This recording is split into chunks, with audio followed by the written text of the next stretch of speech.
विकल्प बहुत मिलेंगे मार्ग भटकाने के लिए।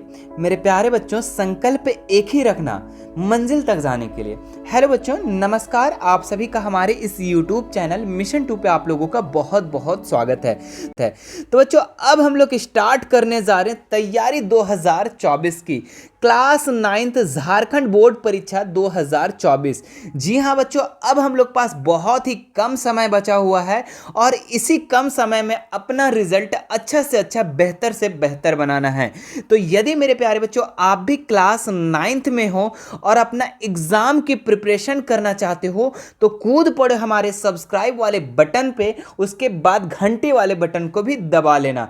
तो बच्चों, आज हम आप लोगों को विज्ञान का 40 महत्वपूर्ण सवालों को बताने वाले हैं और यह विज्ञान का पहला क्लास है, ठीक है, मॉडल पेपर सेट 1। तो चलिए, इस मॉडल में जो भी क्वेश्चन दिए गए हैं सभी को हम लोग एक एक करके देखते हैं।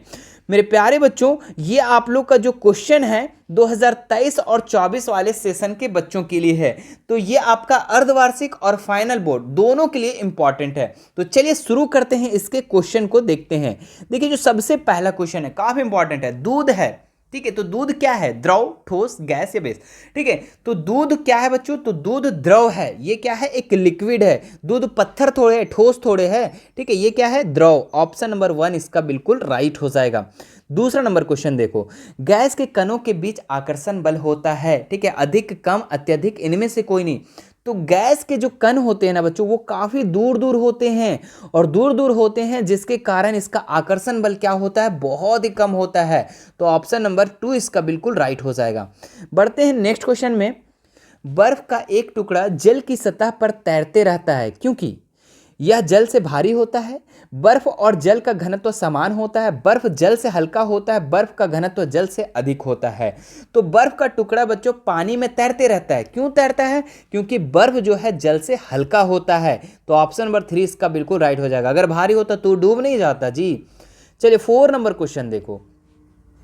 गर्म करने पर गैस का आयतन क्या होता है? गर्म करने पर गैस का आयतन बढ़ता है, घटता है, अपवर्तित रहता है, इनमें से कोई नहीं। ठीक है, तो गर्म करने पर जो होता है ना बच्चों, ये गैस का आयतन जो होता है वो बढ़ता है। ठीक है, ऑप्शन नंबर 1 इसका बिल्कुल राइट हो जाएगा।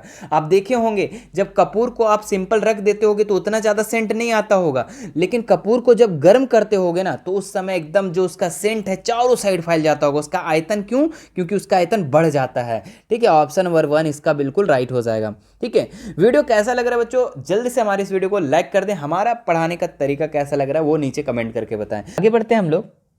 निम्नलिखित में कौन कपड़ा गर्मियों के समय अधिक आरामदेह होता है? ठीक है, बचपन से आपको इसको पढ़ते आ रहे होंगे। ठीक है, पॉलिस्टर कपड़ा, सिल्क कपड़ा, या सूती या सिंथेटिक। ठीक है, तो सूती कपड़ा। गर्मियों में कैसी कपड़ा पहनना चाहिए? सूती कपड़ा पहनना चाहिए। तो ऑप्शन नंबर 3 इसका राइट हो जाएगा। ठीक है, चलो आगे बढ़ते हैं हम लोग क्वेश्चन नंबर 6 की तरफ। क्या लिखा हुआ है? प्रोटॉन कण होते हैं। तो प्रोटॉन कण कैसा होता है? धनावेशित होता है, ऋणावेशित होता है, या आवेशहीन होता है, या इनमें से कोई नहीं। ठीक है, तो जो प्रोटॉन होता है बच्चों वो क्या होता है? पॉजिटिव होता है।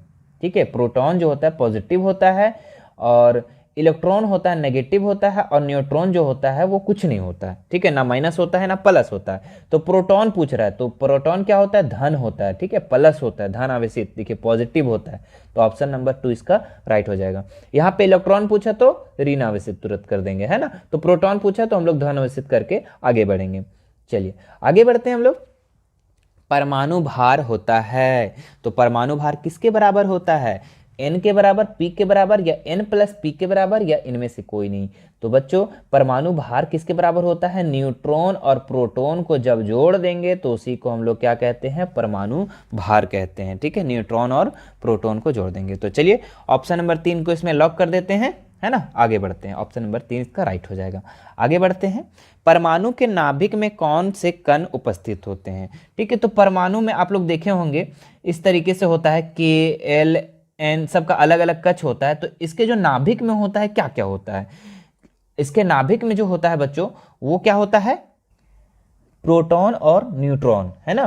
प्रोटॉन P और कौन? N, है ना, दोनों होता है। प्रोटॉन और न्यूट्रॉन इसके नाभिक में होता है, एकदम याद कर लीजिए बच्चों। ठीक है, आगे बढ़ते हैं क्वेश्चन नंबर 9 में।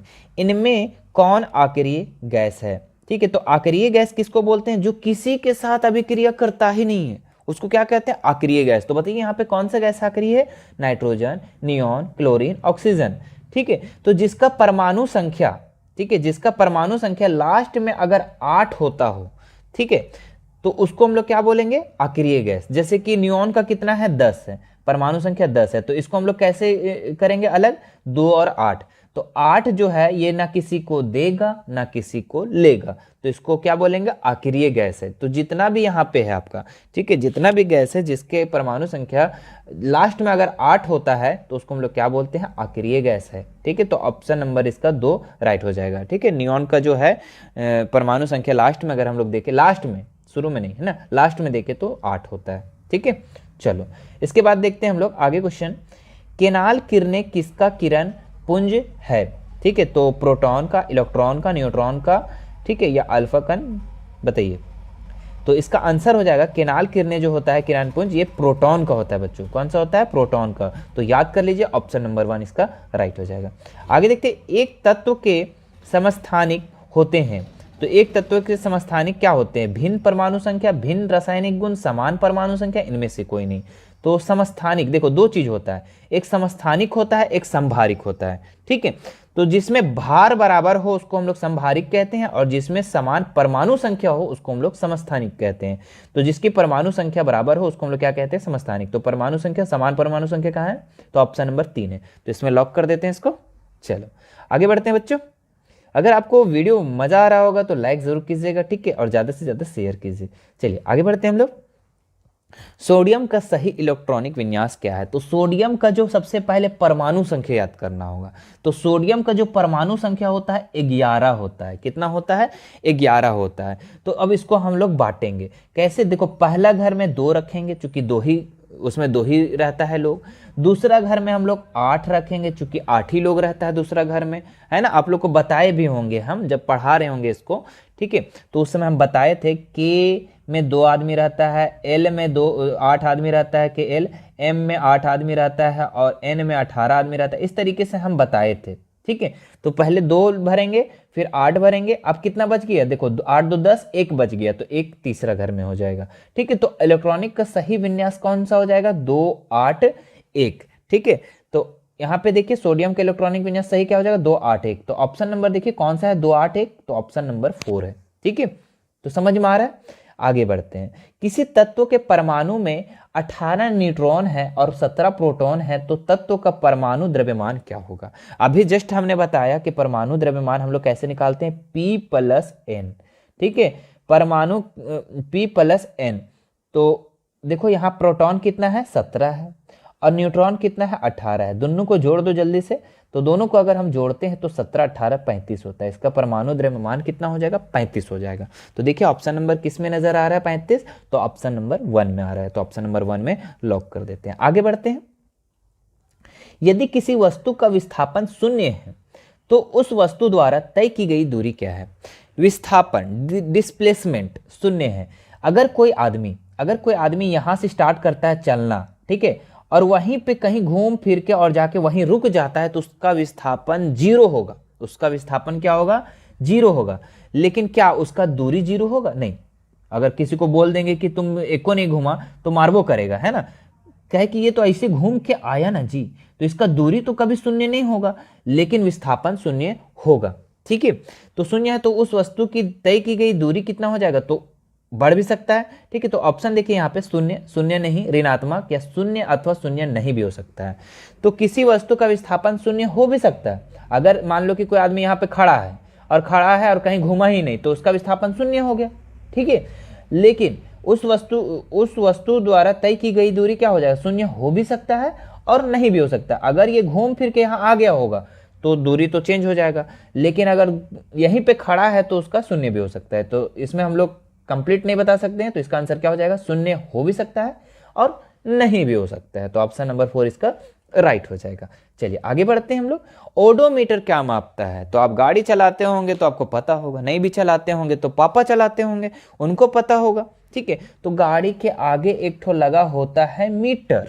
ठीक है, उसमें एक होता है स्पीडोमीटर, एक होता है ओडोमीटर। ठीक है, तो ओडोमीटर जो है वो दूरी को मापता है और स्पीडोमीटर किसको मापता है, चाल को मापता है ना।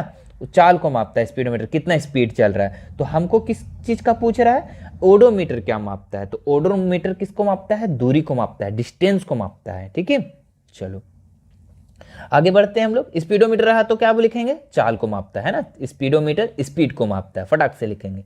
आगे देखते हैं हम लोग 16 नंबर सवाल।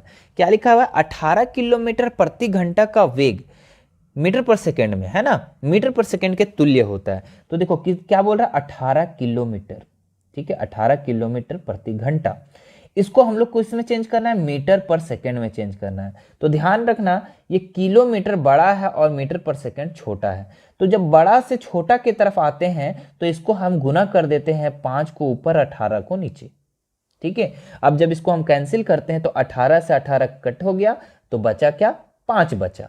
5 बचा तो ये क्या हो जाएगा, 5 मीटर पर सेकेंड इसका आंसर हो जाएगा। तो देखिए ऑप्शन नंबर कौन से में नजर आ रहा है, 5, तो 4 में। ठीक है, तो ऑप्शन नंबर 4 इसका राइट हो जाएगा।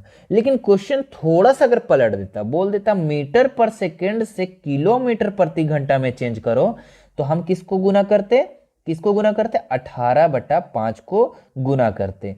ठीक है, जो संख्या दिया रहता उससे। लेकिन जब किलोमीटर प्रति घंटा से मीटर पर सेकेंड में हम चेंज करेंगे तो 5/18, 5 ऊपर कर देंगे, 18 को नीचे कर देंगे। ठीक है, तो ये चीज याद रखना, स्क्रीनशॉट इसको आप ले सकते हैं। ठीक है, ये क्वेश्चन 100% एक तो यहाँ डाला हुआ रहता है। ठीक है, तो इस चीज को 2-3 ठो क्वेश्चन इस तरीके से कंप्लीट कर लो। ठीक है, आगे बढ़ते हैं हम लोग। किसी विशेष दिशा में कण की चाल उसका क्या होता है, वेग होता है, त्वरण होता है, चाल होता है, इनमें से कोई नहीं। तो बताओ बच्चों, वेग, इसका आंसर क्या हो जाएगा, वेग, वेलोसिटी। ठीक है, किसी विशेष दिशा में कण की चाल उसका क्या कहते हैं, वेग कहते हैं। ठीक है, आगे बढ़ते हैं। न्यूटन किसका मात्रक है, एकदम बच्चा लोग को पता होगा न्यूटन किसका मात्रक है, तो बल का मात्रक है। किसका मात्रक है बताइए, न्यूटन बल का मात्रक है ना। चलो, जैसे बोलते हैं ना बल का SI मात्रक क्या है, तो फटाक से बोलते हैं न्यूटन, है ना। तो इसी तरीके से आगे बढ़ते हैं हम लोग।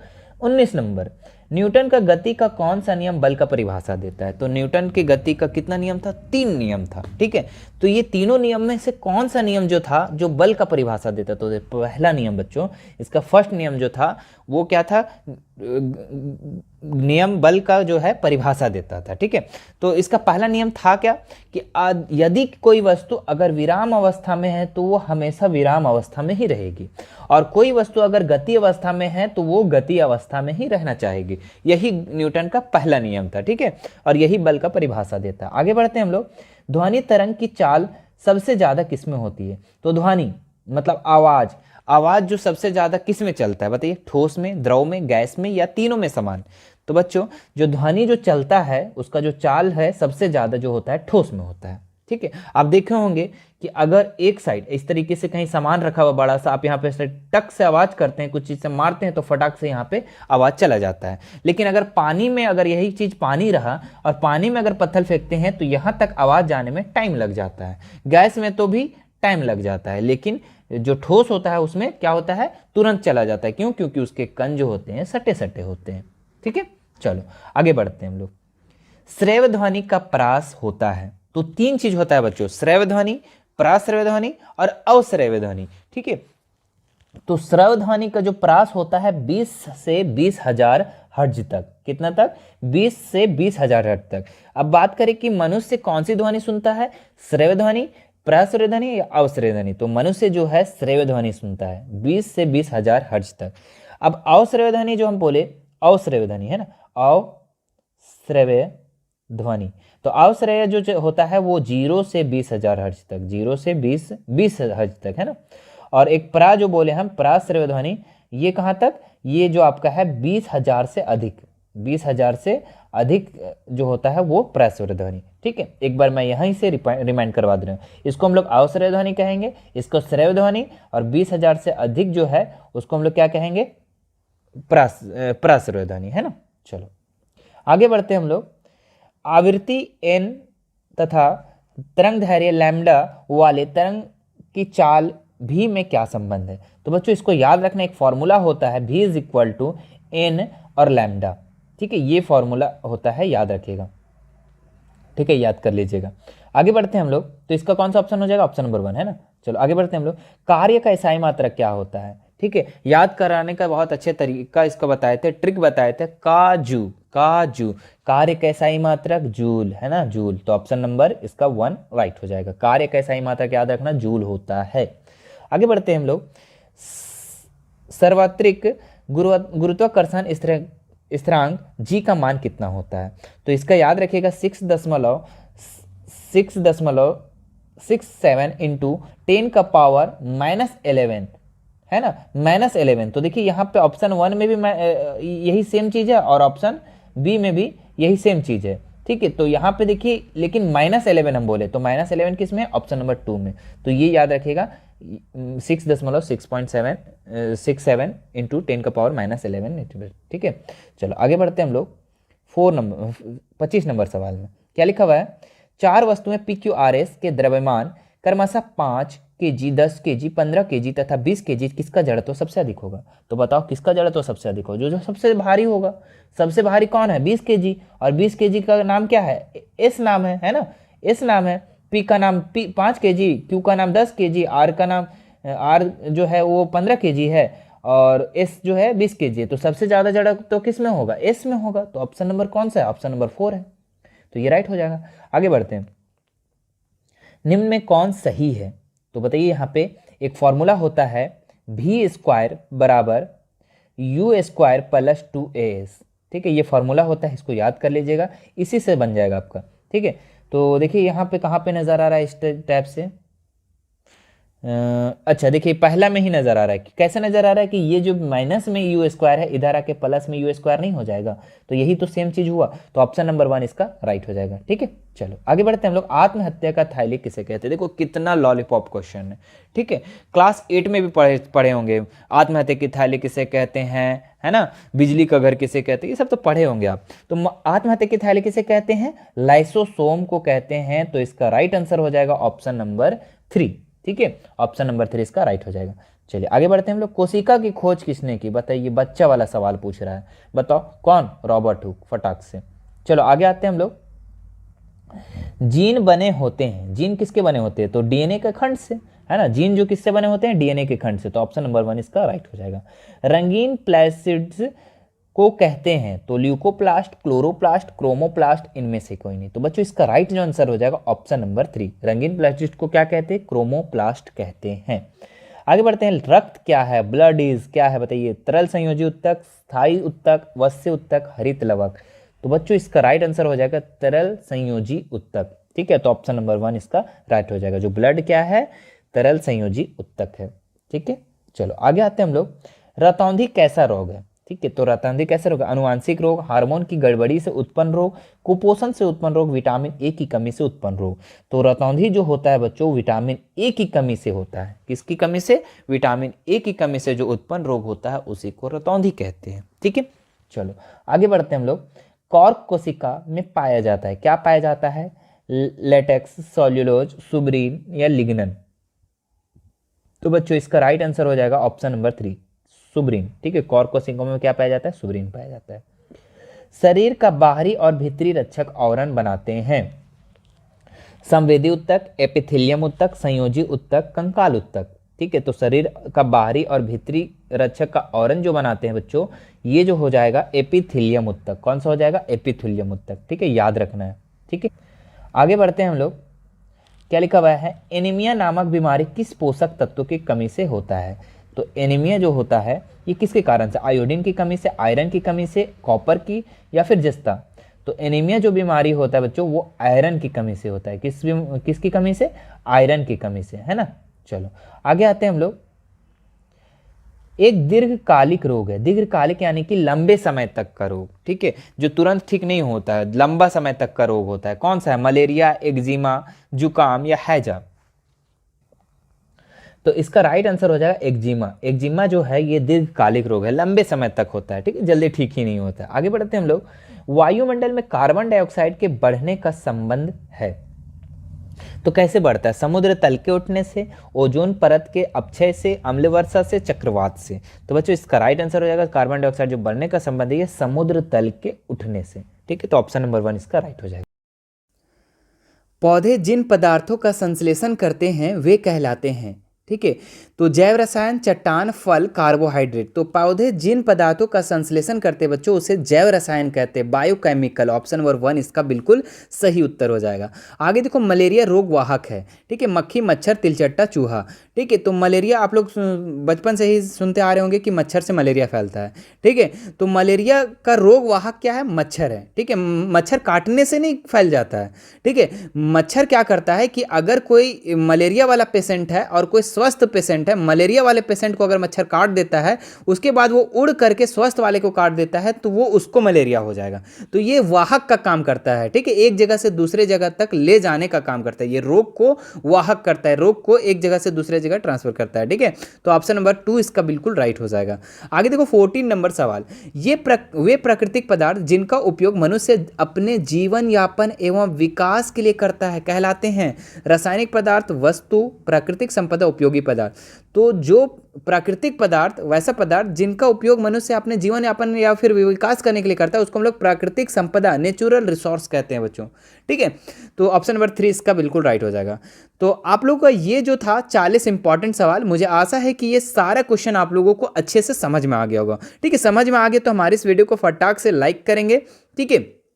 और चैनल पे अगर नए होंगे तो सब्सक्राइब करके बेल आइकन बटन को भी ज़रूर दबा लेना, ठीक है। इसके बाद आप लोग को नेक्स्ट वीडियो जल्द ही आ जाएगी, ठीक है। तो नीचे कमेंट ज़रूर कर देना कि सर जल्दी लेकर के आ जाइए, ठीक है। इसका सेट 2 अगर आपको चाहिए, ठीक है, तो आप लोगों को सेट 2 भी मिल जाएगा, ठीक है। आप लोग का देखो फाइनल बोर्ड, ठीक है, अर्धवार्षिक या फिर फाइनल बोर्ड की तैयारी के लिए 12 से 15 मॉडल सेट आप लोगों को करवाया जाएगा, ठीक है।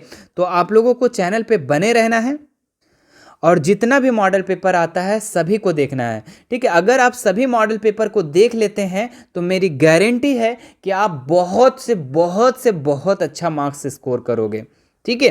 और थोड़ी सी एक छोटी सी रिक्वेस्ट है कि आप लोग वीडियो को ज़्यादा से ज़्यादा शेयर करो, ठीक है। थोड़ा सा सभी लोगों को बता दो कि मिशन 2 पे स्टार्ट हो गया है, पढ़ाई स्टार्ट हो गया है, तैयारी करवाना स्टार्ट हो गया है। तो वो थोड़ा सा आप लोग सभी को बता दो, ठीक है। झारखंड के हर कोने कोने तक बच्चों तक पहुँचा दो कि मिशन 2 चैनल वाले सर तैयारी करवा रहे हैं, ठीक है। बाकी कोई भी दिक्कत होती है हमारे Instagram, Telegram, WhatsApp group, WhatsApp channel, चारों का लिंक मैं डिस्क्रिप्शन में डाल दिया, वहाँ से ऐड हो सकते हैं और बेझिझक हमसे कोई भी सवाल कर सकते हैं, ठीक है। और भी बच्चों अगर आपको सभी सब्जेक्ट का इसी तरीके से मॉडल चाहिए, सॉल्यूशन चाहिए, तो आप नीचे कमेंट कर देना, ठीक है। चलिए मिलते हैं नेक्स्ट वीडियो में। Thank you so much.